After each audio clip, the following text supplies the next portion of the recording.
All right. Shalom, shalom. First and foremost, I want to give all praise, all honor, glory to Yahweh, Bahashem, Yahweh Shai, Bahashem, Rakah Kodash. Double honors be to our apostles, the elder bishops of Great Millstone. Peace and salutation to the elders and Akim of GMS, and men that are like him, that is push his word with truth and sincerity. Shalom to the elect. Now we're going to a lesson here out through the Spirit and Power of Yahweh Shai, of course, and this is going to kind of like flow through the Spirit. All right. There's a lot of things that are popping off. I put up a few articles or websites, pretty much in today's news, so to speak. All right, I got a few topics I want to discuss, a few precepts and close out. All right, like you said before. All right, we Lord's will, we are the prophets of Yahweh Shemel Shai, and our job is to say before it happens, to foreshadow. All right, to tell you how it is, to give you the skinny, the breakdown. All right, to warn you people. All right. You so-called blacks, Hispanics, Native Americans, you Israelites. And also tell you that America's falling down. The system is collapsing before our eyes. You got things that are happening all throughout the four winds of the earth. All right, because Yahweh Shemel Shai has an extreme anger and hatred for who's running this place and how it's ran. It's ran poorly. All right. You go into Sirach, the 10th chapter, tells you of a righteous leader who's supposed to run this ship, and that's Yahweh Shai, the nation of Israel, But anyways, I pulled up a few articles, pretty much what's going on in America, of course, what's going on throughout the world, which the top thing is, of course, is World War III, with Iran, of course, America, NATO, BRICS, the likes, Russia, China, Iran, of course, NATO, of course, America. So things are popping off as we speak, the prophecies are jumping out the book, as they say, and we're here to forecast it. So without further ado, let's get, matter of fact, let's start off with a precept real quick. Jeremiah 28 and 8. All right. Because we're here to give you the skinny all through the Spirit, not to prophesy unto you smooth things, which makes your tummy, you got butterflies in your stomach like you met your first girlfriend type shit. Now, we're here to tell you what's popping off in these streets, and give you the extreme breakdown of what's about to come. So this is Jeremiah 28 verse 8. We kick it off with that. The prophets that have been before me and before thee of old prophesied both against many countries and against great kingdoms. All right, is Babylon a great America? Is this not a great kingdom? All right. Of war, all right, talks of World War III, and of evils, bad times, pestilence. All right, pestilence goes into of course, sicknesses and stuff. All right. Of course, and you always also add famines in that too. Famines, pestilence, all that coincides with bad times, which is evil times. All right. So, anyways, let's start off with the first one that I want to get into, and like Lord's will, we keep it kind of short. You saw through Spirit, but we talk about the blackout fears. All right, because like I said, we'll read this and continue going. So this is a MSN.com. Quick little article I just picked up. This is a day ago. It's a 2-minute read. So blackout fears are growing for 20 million Americans as extreme heat pushes the power grid towards its limits. All right, the power grid can handle with so much. The U.S. Department of Energy on Sunday authorized the operator serving parts of 17 states to activate idle power sources in an effort to keep the lights on. All right. So they're trying to limit residents and people of those 17 states, which I hope they highlight them because the majority of them are on the East Coast. East Coast and with the neighboring states of the East Coast. Like what, West Virginia, maybe, Ohio, I know that's one. So the move allows backup plants that are normally switched off to generate extra electricity if surging demand threatens to overwhelm the grid. All right. The emergency order covers Arizona. Oh, that's the Midwest. I'm bugging. Oh, I've seen something. Oh, no. I see. I'm getting too mixed up. I'm talking about well, that's another thing to talk about. The storms that are hitting the East Coast. That's going to start knocking down the power grid as well. So the Lord's putting a squeeze on things. This is talking about the Midwest. Excuse me. The emergency order covers Arizona, Arkansas, Colorado, Iowa, Kansas, Louisiana, Minnesota, Missouri, Montana, Nebraska, New Mexico, North Dakota, Oklahoma, South Dakota, Texas, Utah, Wyoming. And these are hotbeds. And a lot of these states, especially the Midwest, like Missouri, Nebraska, Oklahoma, North South Dakota, those states are heavy in tornadoes. Heavy in tornadoes, man. I don't know too much about the Utah, but I'm pretty sure they see a lot of bullshit too. It's not a lot of infrastructure down there, like going towards east. The move gives Southwest Power Pool, which oversees the central U.S. grid, permission to deploy backup generators if electricity supplies become strained. It's the final step before a level 3 energy emergency alert, which could trigger rolling blackouts to prevent a wider collapse. So just like back some years ago when they implemented rolling blackouts to preserve energy, it's going to be the same way. It's probably going to be worse. It comes as 40 million Americans face extreme heat warnings with soaring temperatures and oppressive humidity driving up demand for air conditioning. All right, so there you have it, man. So the Lord's putting the squeeze on people. You're not going to be living as comfortable as you were. All right. So it's going to be rolling blackouts, so they can, Esau can save his money, and which prompted me to go even further of what's about to happen, because a lot of these states, they have data centers getting built or already built or being upgraded, so to speak. So data centers is another one, and I just typed in data centers and the environmental risks to the environment, and we've been talking about that a lot, because what the data centers are for. It's to boost that signal, the data, to push more data, from 5G to 6G. That technology is out here to continue to push. Why and what? In the wake of who? Revelation 13. That grain of rice. And so they need the infrastructure to push this technology. Because with the current technology they have now, that product would not be able to be put out there, and we all know through prophecy that has to happen. That's a major prophecy, and it will happen. We just got to endure through it and then not fall into the temptation of Esau's bullshit. All right, so data centers pose significant environmental risks, including high energy and water consumption, air and noise pollution, and localized ecological and public health impacts. Oof, man. And Esau don't give a shit about this. Esau don't care. He would put down his own people just so he could push this out. And guess what? Yahweh Shai is all for it. All right. Energy consumption and climate impact. Data centers operate 24/7. All right, to support cloud computing, AI, and digital services, consuming vast amounts of electricity. All right. So in 2023, U.S. data centers use approximately 176 terawatt hours, about 4% of national electricity demand. Golly. Because we use kilowatts for our house. That's how our bills are gauged.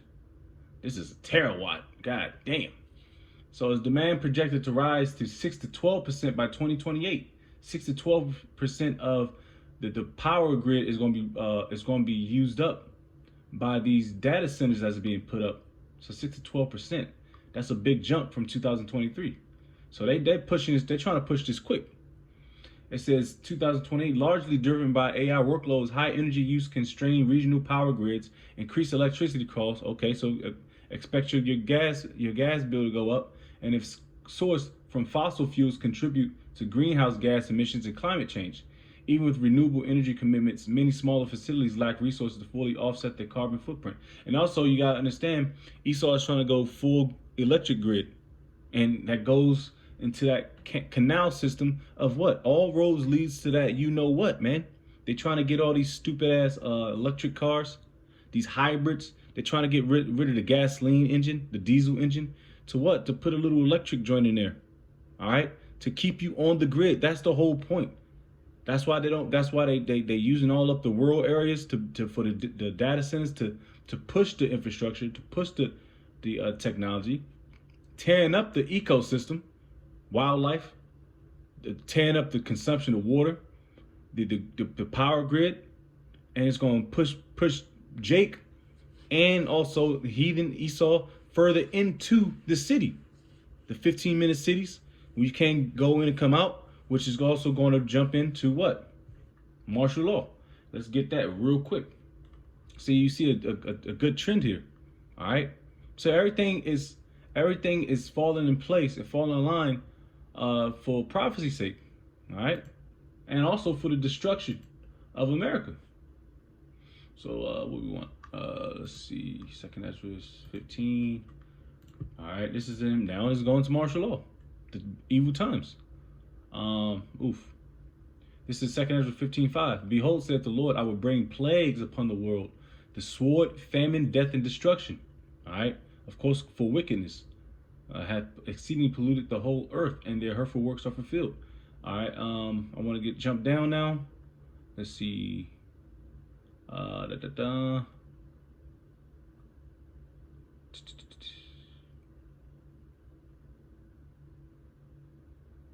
Salakia.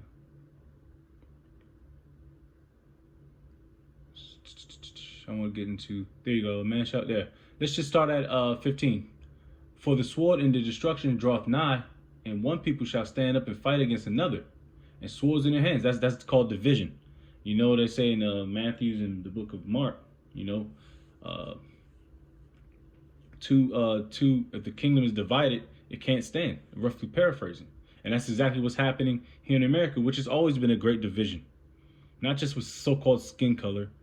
It's always been a division. Even back in the olden times of the ancient Roman Empire, the plebes and the Democrats and Republicans, the plebes and the plebeians. I forget. I believe that's what he was. Plebes and the plebeians. I may be getting them wrong, Salakia. Well, you got the Democrats and Republicans, the blue versus red. It's always been division. Now it's going to be amped up times 100 in these last days. It says, for there shall be sedition among men and invading one another. They shall not regard their kings nor princes, and the course of their actions shall stand in their power. The modern day kings and princes are your congressmen, your senators, your presidents, you know, your chief of police, you know, those small mountains that hold up this bullshit ass system. All right, you know, the judge, the attorney general, the state attorney, you know, all them heads that are so-called upholding this bullshit society. Verse 17 to point. A man shall desire to go into a city and shall not be able to. That's called martial law. That's having control of who has access and who doesn't have access. All right, that's why you're gonna need credentials. Credentials to go into a city, come out of a city. You're gonna need credentials. And what are those credentials? Go back to all roads lead to what? Revelation 13 verse 16. There it is, man. Let's get back to it. And they need those data centers and all the consumption of water and electricity to run these centers. It's like a heart. It's like a heart. You need your heart to live 24/7, 365. Just like these data centers. The data centers is the heartbeat of this new technology, which is Revelation 13 verse 16. All right, I think we beat that. Boom, boom, boom. So it's gonna use a lot of consumption of water, energy, and it's gonna bring a lot of air, noise, and light pollution. All right, to the local populace in those rural areas. You know, and health impacts, cancerous stuff in the air. Even worse, man. This place is about to get fucked up, man. It's gonna have to be Chernobyl. Anyways, let's get into it. So, and we got tornadoes, which I just seen today, which is up north of Ohio. What? Yeah, pretty much northwest. No, that's Wisconsin. So is it north? Yeah, Illinois, north. We'll just say northern, northwest, so to speak.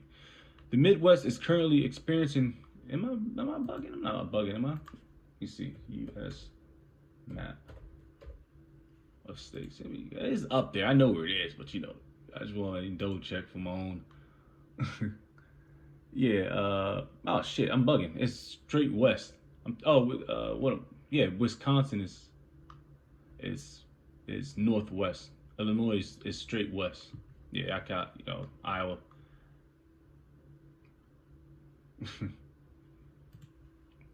All right, anyways, the Midwest is currently experiencing a severe tornado outbreak with multiple confirmed tornadoes causing widespread damage, power outages, and flooding across states like Wisconsin, Illinois, and Indiana. So Indiana, yeah, that's straight west of us. Yeah, so Lord's will, brothers are safe out there. Which that's all through the spirit, Papa Yahabashim Shai. Lord, He protects us in these trying times. In late July 2026, Wisconsin and Illinois were hit by powerful tornadoes, including an EF3 tornado in Menasha and Appleton, Wisconsin, with peak winds around 140 miles per hour, leveling homes and leaving over 200,000 people without power. Man, grapefruit-sized hail and destructive winds accompany these storms affecting Chicago and surrounding areas. Some similar tornadoes have been reported in Iowa, Indiana, and Oklahoma. That's going towards more west, with some tornadoes causing fatalities and extensive property damage. All right, so we already know what the impacts are with the tornadoes, and this is all done by the Heavenly Father due to his wrath, man, great wrath. All right. This great wrath is coming. Let me see what I want. Continue reading. So we know power outages is going to be a main issue. So it's going to be a lot of people without. Power lines are down. Property damage, of course, due to tornadoes. The effects of the tornado, flooding. Heavy rain, casualties. There's always going to be casualties. Soon there's going to be so many casualties in the very near future that you ain't going to be able to pick them up. Let's get Second Ezra 16. It's going to be real bad. And I got the definition of lamenting.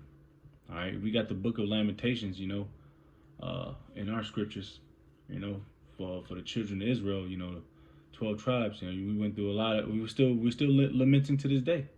All right, this is Second Ezra chapter 16 and 18. The beginning of sorrows and great mournings. The beginning of famine and great death. The beginning of wars. World War III again. And the power shall stand in fear. The beginning of evils. Again, bad times. What shall I do when these evils shall come? Lord's will, we have faith and we continue to praise Yahweh Shem Shai and continue to keep pushing. All right. Verse 19. Behold, famine and plague, tribulation and anguish are sent as scourges for amendment. But for all these things they shall not turn from their wickedness, nor be always mindful of their scourges. I want to jump down. 22. For many of them that dwell upon earth shall perish of famine, and the other that escape the hunger shall the sword destroy. Now the Lord can use, of course, He's going to use Esau for the destruction. Of course, the missiles. That's another destructive tool, one of the ultimate destructive tools that the Heavenly Father is going to use. But He's going to use famine, pestilence, the sword. It can also be a tornado, earthquakes, that you're seeing before you. The energy grid going down, water consumption. The water can be bitter. They can turn the water into to be bitter, so you can't drink it. And those water, the water system, how they filtrate the water system. If you watch some YouTube videos, how they do it, it's pretty intricate. All right, it's very. But you're drinking shit water, dirty shower water, tampon use up water, dead body water. You're drinking that, using that. That's disgusting. And they clean that water up and it's recycled. But when there's no electric, no power grid, then those things shut down. That use a lot of consumption. See, America is just a big consumer-based, consumption-based infrastructure in itself, man. It sucks up all the energy of the earth. And Esau is so greedy. He's a greedy bastard. He goes to other countries and take their resources before utilizing their own reserves. How about that? They got oil reserves in Texas. Oil reserves, I'm pretty sure if I look it up, I can see. Gulf of Mexico, stuff like that. But they rather go into the so-called Middle East and take that shit, you know? Because because like I said, the earth is given to the hands of the wicked. And you see it to this day. So I got the definition of lamenting, because people want to start lamenting. Simple, look up. This is lament. Mourn, a person's loss or death. All right, mourn, sorrows. Those all those words that was in that precept in 2 Ezra 16. So it's going to be a lot of lamenting. All right, but it's not going to be a lot of people picking up dead bodies when shit start really popping off.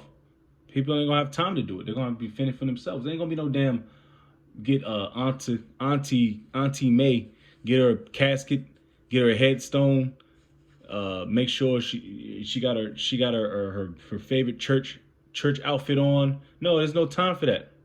You know, things are speeding up quickly.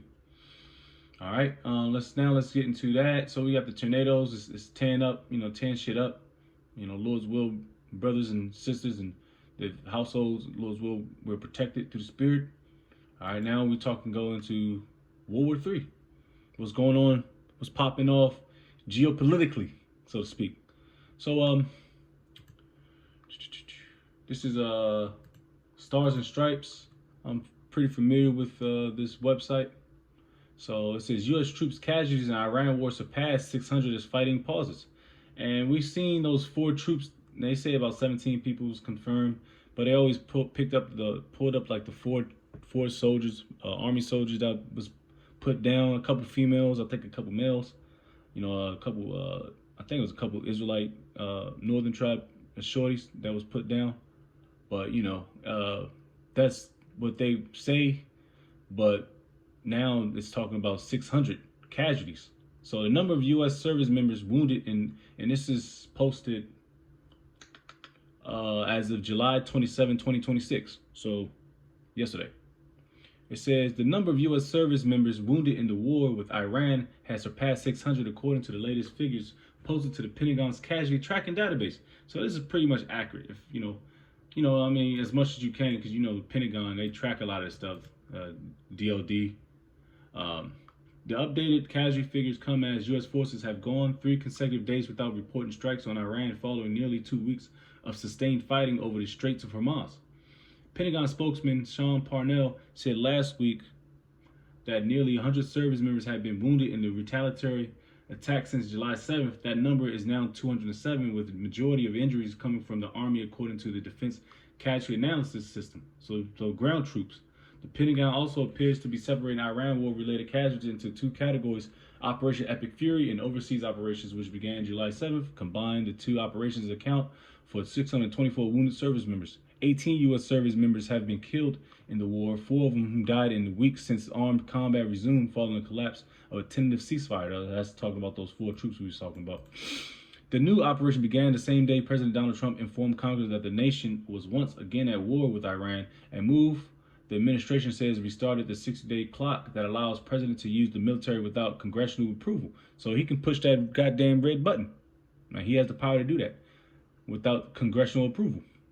U.S. Central Command on Friday halted its attacks on Iran after 13 consecutive days of strikes, targeting Iranian air defenses, of course, coastal surveillance sites, and drone and missile storage facilities, which is all tactical. That's very tactical. Of course, you want to hit their supply lines, you want to hit their oil infrastructures, the major facilities. Now, what it just said, and bullshit hoax, just like that hoax, that bullshit hoax of Pearl Harbor, when they went on that mission to go to Japan and try to destroy their reserves. It's all a hoax, just so they can drop big boy, little boy. Hey, they all play on the same team at the end of the day, man. U.S. Ambassador to the United Nations Mike Waltz said Sunday that the strikes were on hold to allow for diplomatic discussions to progress. What the president is doing right now, as we've seen all along, is giving some talk space, he told NBC's Meet the Press. Like I said, it's all jargon, it's all bullshit. I'm not gonna read all of it. But like I said, we are in the times of World War III. So guess what? World War III. When World War III comes, that means the draft is gonna come. So let's get a quick precept out of Revelation, of course, because we are in those times, man. So can't say we didn't tell you. What do we want? What's Revelation? See 8. I believe it's 8:2.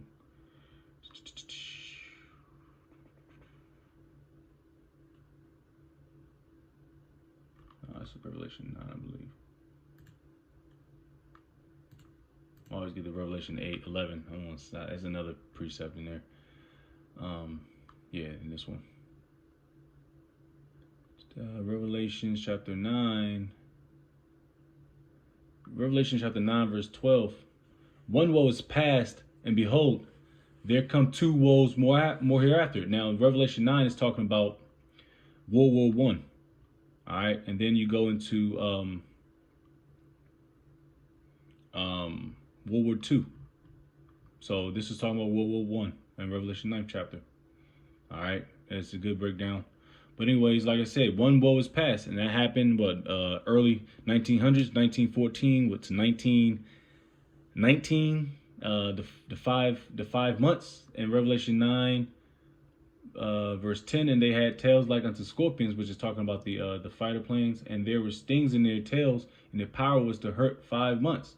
All right, so fighter planes, stings, tails. That's talking about their machine guns, the tail gunners. All right, men 5 months. 5 months represents 5 years. 1914, 1919. All right, World War One. Now World War Two started mid 1900s. Lower in the mid 1900s. Earlier for, of course, the other nations, but when America jumped in, it was, I believe, 41 to 45, I believe. A few years. So that's World War II. We all know about World War II, which was, I believe, I think they had the most casualties. I believe it may be World War One. Either or, it was a lot of millions and millions of casualties. A lot of Edomites died. A lot of Jacobs died in these wars. Hereafter, the third woe.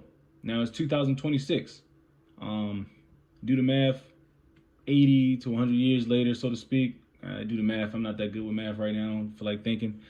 Now we're talking about World War III in 2026, which is already pretty much started. Here in the Valley of Jehoshaphat. Let me get that real quick.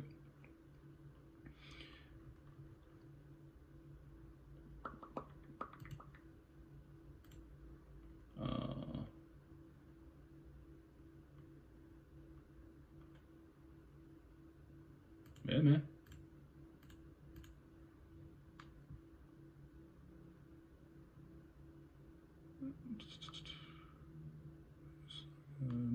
Let's see. Heard the right one. I'm tripping. I think it's Habakkuk. I'm bugging.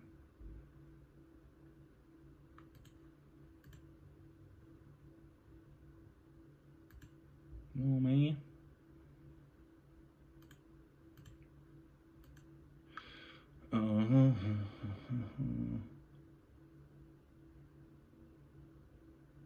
Damn. Oh, you know, I'll read this anyway. Habakkuk 2:2. And the Lord Yahweh answered me and said, write the vision, make it plain upon tables, that he may run that readeth it. For the vision is yet for an appointed time, but at the end it shall speak. And what is speaking? The prophecies. I really want this, but I've seen it and I'm looking for it. I know it's in Joel. I'm you know, it's getting a little late. For the vision is yet for an appointed time. An appointed time, what's that appointed time? The time is now. But at the end it shall speak and not lie. Though it tarry, wait for it, because it will surely come. It will not tarry. All right. So it's coming. These things are happening. The Lord already said it's going to happen. And he's not a man that he should lie. So he said World War III is going to happen. It's going to happen. He said missiles going to destroy Babylon from sea to shining sea. It's going to happen. You got uproars, famines, pestilence, evils, destructions, Jacob's trouble, our temptation, the chip. It's going to happen. You know, the salvation of the hopeful elect, which I hope and pray I'm a part of, it's going to happen, Lord's will. Well, that's going to happen regardless. Whoever is the elect, that's going to happen. That's in the scriptures. Just hope and pray that, we continue to endure. What else? Yahushua return is going to happen. All these things are going to happen just for an appointed time. Like I said before in Matthew's 24th chapter, no man knoweth the hour but the Father himself, not even Yahushua. He has to get the authorization from the Heavenly Father. But like I said, it was just a lesson of what's happening today. A lot of stuff is going on throughout the four winds of the earth. Just to summarize what's going on. There, I'm tripping. Joel. No, I did say Joel. Third chapter. I might as well get that real quick. But a lot of things are happening, man. It may not seem that to people on the lower end. But things, if you're in the know, but if you're not in the know, you're going to be in the know when things start really popping off, and it's going to start affecting you. Just like I'm looking at a lot of YouTube videos, like these people that do all of us do 9 to 5 jobs. They said it's not enough to cover anything nowadays because everything is super inflated, hyperinflation. That's hitting people a lot, hitting people's pockets. See, when things pop off, the biggest thing people look at is the so-called economy, but they don't look at everything else. They look at the rising prices, but they don't see why the prices are rising. Because it's about to be wartime, baby. All right? It's about to be a great reset, so to speak. That's what Esau called it. But it's about to be a real great destruction. So with that, Lord's will, it was just a quick through the spirit. What's happening throughout the earth. Judgment is happening, and the Lord is pissed off with this place. So with that, I'm give all praise, all honor, glory to Yahweh, Bahashim, Yahweh Shai, Bahashim, Kakodash. Double honors be to our apostles and elder bishops of Great Millstone. Peace salutations to elders and Akim GMS and men that are like him, that is push the word of truth in the city. Shalom, Todoflek, Wa Baba Bo, Shalom.